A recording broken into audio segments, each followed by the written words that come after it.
Hi, I'm Ting. It's a great pleasure for me to represent our team to present our research here. Our research topic is Preserving Our Dialect, a case study of Wenzhou. What is Wenzhou dialect?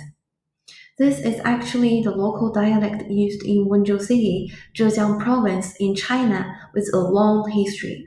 You can even date back to Tang Dynasty. The use of Wenzhou dialect covered almost 90% of the Wenzhou city. However, since the founding of People's Republic of China, people from different regions were encouraged to use standardized Chinese or Mandarin to smoothen communication across the country. This had dramatically reduced the use of local dialects in many places and indirectly caused many dialects such as Wenzhou dialect in Wenzhou to become endangered. Realizing the importance of dialects to their identities, local authorities and people always trying to preserve the use of dialects in their daily lives. While Mandarin is widely encouraged in the country, Wenzhou is one of the cities that's still trying to preserve the use of its dialect in public places, such as public service messages in wet market and announcement on the bus. In Wenzhou, most of their buses usually are announced by using two languages, Wenzhou dialect and Mandarin. However, on March 17, 2022, there is a news saying that English will replace Wenzhou dialect on the bus. This caused a heat debate on social media platforms, especially on TikTok. According to research by Wenzhou Evening Post, 90% of the Wenzhou citizens are against the cancel of Wenzhou dialect.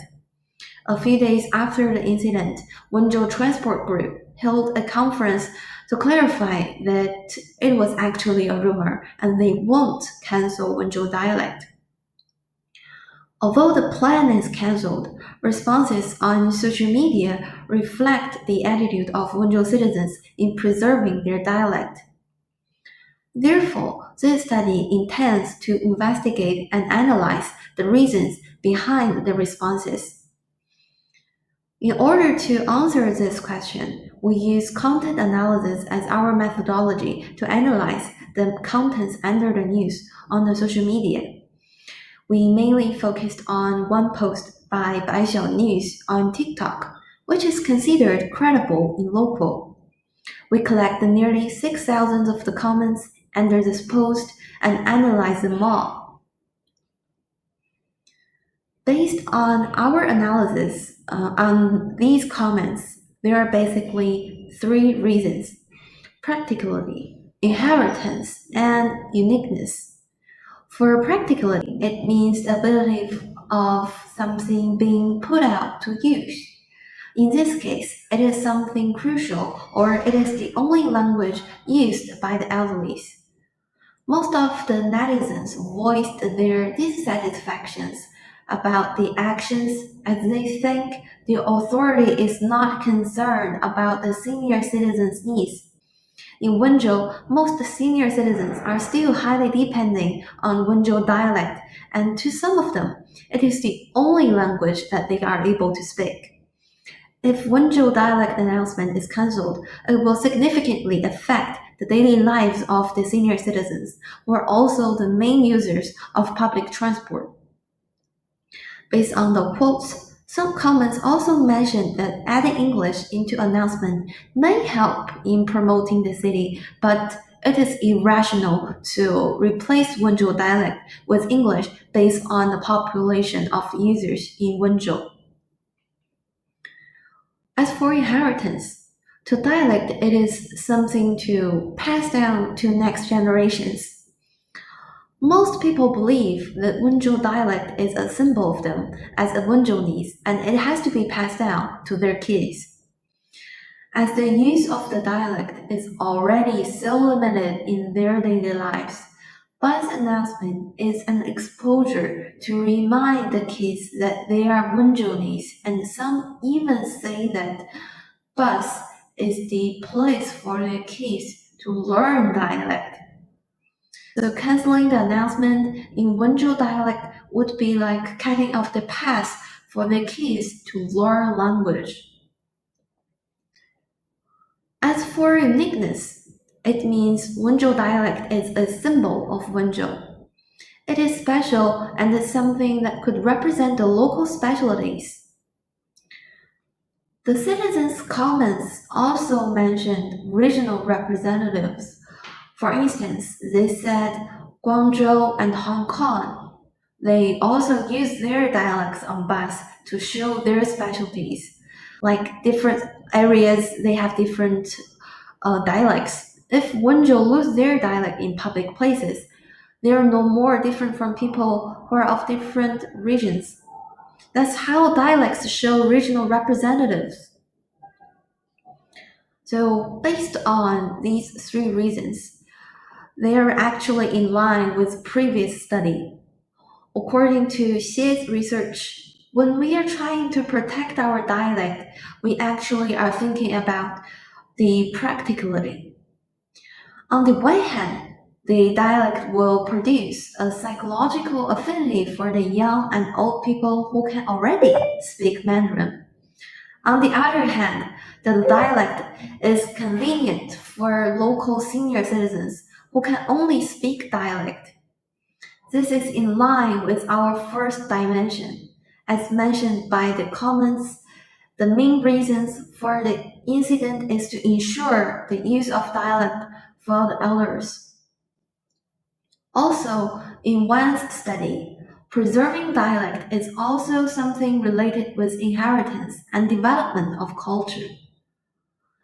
This regard for dialect protection will become an obstacle to cultural inheritance and bring challenges for the next generation.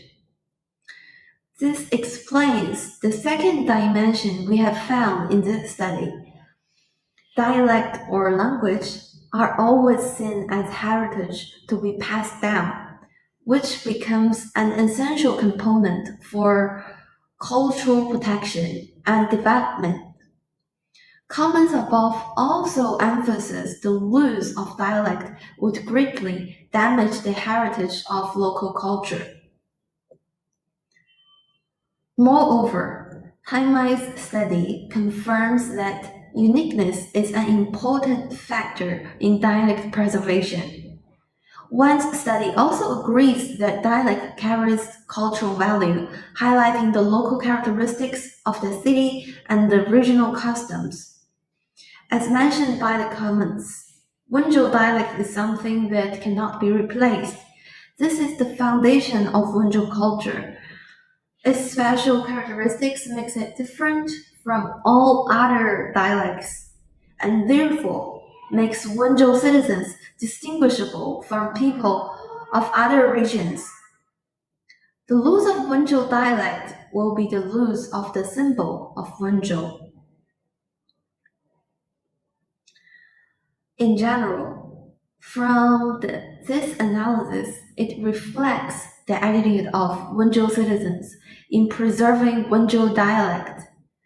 People strived to protect their dialect for the three main reasons: practicality, inheritance, and uniqueness. We hope this preliminary study could serve as a heads-up for local authorities to take into consideration the needs of the public in their future planning.